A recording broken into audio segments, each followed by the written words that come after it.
In our experience, the salaries and wages of your drivers in a FedEx Ground routes business can cost between 40 and 50% of total business revenue. This means that payroll is the largest line item expense in your profit and loss statement. How you pay your drivers can affect your payroll efficiency as well as performance incentives for the drivers. There are various different ways that drivers can be paid in the P&D space, and each has its own pros and cons. The most common two methods are a fixed daily wage or an hourly wage. The first pay structure is a fixed daily wage. This is the most common way to pay P&D drivers, and it's easy to calculate based on driver attendance. A fixed daily wage incentivizes drivers to be as efficient as possible.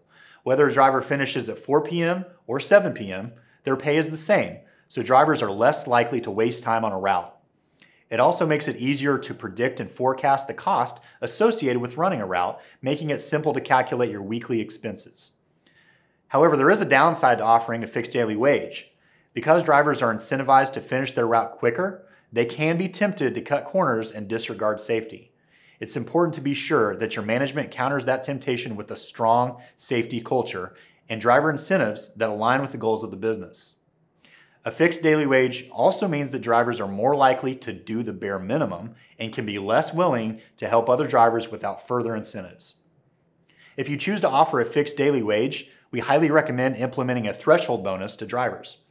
A threshold bonus pays a driver additional money for each stop they do over a set number.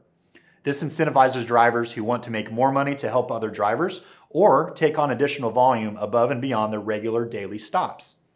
Using the right incentives and policies will give you a healthy balance between efficiency and safety.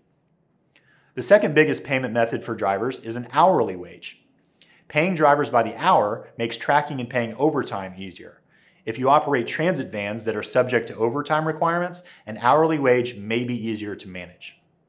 However, hourly pay increases the risk of fraud. Contractors paying by the hour need to have the ability to geotag the timestamps when drivers clock in and out of work. This allows owners and managers to audit the hours better and prevent fraud. Unlike a daily wage, paying by the hour fails to incentivize drivers to increase their individual efficiency. Hourly wages encourage employees to take as long as possible to increase their pay for the day. Rather than jogging to the door to deliver a package, a driver is more likely to walk. It's important that your management observes the drivers to ensure that they are making the best use of their time. If a driver is going to take 8 hours to deliver packages, you want to make sure that they are delivering the most packages they can during that time period. Each contractor can decide what the best pay structure is for his or her business goals. In general, we believe that a fixed daily wage is the superior option. Fixed daily wages encourage delivery speed and efficiency. With the right company policies and incentives, your drivers will be motivated to produce at a higher level and to do so as safely as possible.